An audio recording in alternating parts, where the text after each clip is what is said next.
আজকের এই রেসিপিটা দেখানোর কারণ হলো, এই রেসিপিটা আমার জোম্যাটোতে একটি আউটলেট ছিল, সেইখানে আমার এই রেসিপিটা ছিল। আর আমার ছেলেই সাজেস্ট করেছিল যে এই রেসিপিটা মা রাখো। আর এই রেসিপিটা এত পরিমাণ অর্ডার আসতো, বিশেষ করে যারা যেসব ছেলেমেয়েরা বাইরে থাকে পড়াশোনার জন্য, তারাই বেশিরভাগ নিত, যারা মা বাবাকে ছেড়ে দূরে থাকে। আর তারা এত সুন্দর কমেন্ট করতো, তার জন্যই ভাবলাম যে আজকে আপনাদের সাথেও এটা শেয়ার করি। প্রথমে তেল দিয়ে দিয়েছি, তেল গরম হয়ে গেলে আমি কিছুটা পেঁয়াজ টুকরো টুকরো করে কেটেছিলাম, পেঁয়াজ, আদা, রসুন, কাঁচা লঙ্কা আর টমেটো সব পরপর দিয়ে দিলাম। আর এটা দিলাম যেটা, এটা হচ্ছে ধনেপাতার ডাঁটি। এটা কিন্তু অতি অবশ্যই দিতে হবে।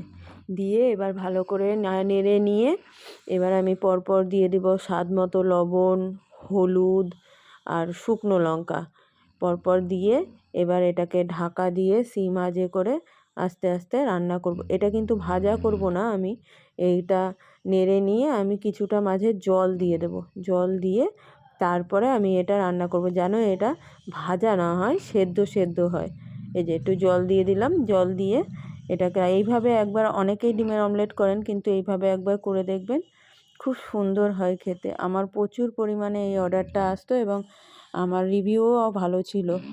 আর যেহেতু আউটলেটটা বন্ধ করে দিয়েছি, আজকে মনে হলো আপনাদের সাথে সেটা শেয়ার করি। এই যে হয়ে গেছে, সেদ্ধ হয়ে গেছে। এবার আমি এটাকে তুলে সাইডে ঠান্ডা হতে দেব, কারণ এটাকে ঠান্ডা হয়ে যাওয়ার পর তারপর মিক্সিতে পেস্ট করে নেব। এবারে দিয়ে দিলাম কড়াইয়ে কিছুটা তেল, তেল দিয়ে আমি এখানে 4টে ডিম ফেটিয়ে রেখেছি, দিয়ে দিলাম। আপনারা আপনাদের আন্দাজ মতো দেবেন। আমি 4টে ডিম দিয়ে 2টো টুকরো করব। আমার ছেলে ডবল ডিম ছাড়া যেহেতু খায় না, তাই আমি এইভাবেই অমলেটটা করি।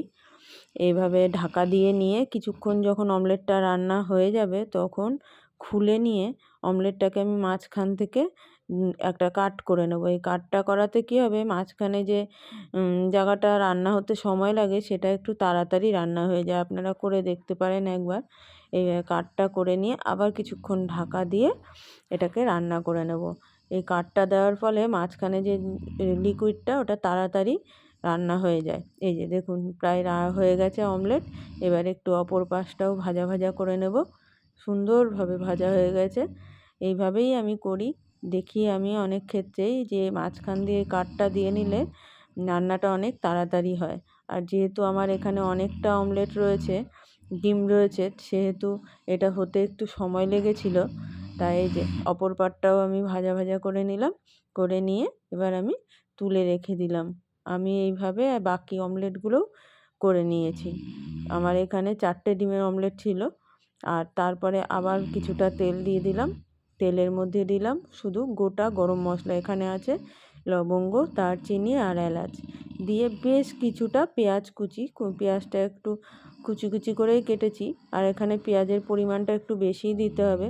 আর একটা কথা, আমি যে মশলাটা তেলে নেড়ে নিলাম, সেটার মধ্যেও কিন্তু টমেটোটা একটু বেশি দিতে হবে। আমি 3টে পরিমাণ টমেটো ব্যবহার করেছি ওখানে, ছোট সাইজের। এবার পেঁয়াজটা যেই ভাজা ভাজা হয়ে গেছে, আমি ওই মশলাটা ঠান্ডা হয়ে গেছিলো, ওটাকে মিক্সিতে পেস্ট করে নিয়ে দিয়ে দিয়েছি। আর দিয়ে দিলাম কিছুটা ধোয়া জল, অনেকটা গ্রেভি ছিল তাই। আর এর মধ্যেই যেহেতু আমি সমস্ত নুন, হলুদ সমস্ত কিছু দিয়ে দিয়েছি, তাই আলাদা করে কোনো মশলা দেওয়ার প্রয়োজন নেই। কষে দেখুন তেল ছেড়ে দিয়েছে, আর রঙটাও কত সুন্দর হয়েছে আপনাদের দেখানোর জন্য, তাই একটু ক্যামেরাটা সামনে করলাম। এবার দিয়ে দিলাম সামান্য পরিমাণে জল, জলটা এখানে বেশি দিতে হবে না। আর একটা কথা, এই অমলেট করার সময় কিন্তু আমি অমলেটের মধ্যে লবণ দিইনি, কারণ যখন আমি ঝোলের মধ্যে দেব, এই ঝোলের মধ্যে থেকে যে অমলেটের রসটা টানবে, এতেই অমলেটের লবণের পরিমাণ বেশি হবে। অমলেটের মধ্যে আগের থেকে যদি আমি লবণ দিয়ে দিই, তাহলে কিন্তু লবণের পরিমাণ অনেক বেড়ে যায় অমলেটে। তাই আমি কোনো সময়ই ঝোলে অমলেট দিয়ে করলে পরে তার আগে অমলেটে নুন দিই না। এইভাবে যে দিয়ে দিলাম, দিয়ে এবার ঝোলটাকে কিছুক্ষণ ঢাকা দিয়ে রান্না করে নিয়েছিলাম। এবারে ওপর থেকে ধনেপাতা ছড়িয়ে, ধনেপাতাগুলোকে একটু খুন্তি দিয়ে ভালো করে চেপে চেপে ঝোলের মধ্যে দিয়ে দেবো। আমি কিন্তু আর রান্না করব না, এখানে রান্না হয়ে গেছে। ধনেপাতাটা ভালো করে একটু কুচিয়ে নিয়েছিলাম, কুচিয়ে নিয়ে এই যে এবার খুন্তি দিয়ে একটু চেপে চেপে দেবো, যাতে ঝোলের মধ্যে ধনেপাতাটা একটু ডুবে যায়। এবার ঢাকা দিয়ে নেব। দারুণ হয়েছিল, এইভাবে একবার করে দেখতে পারেন, খুব সুন্দর হয়।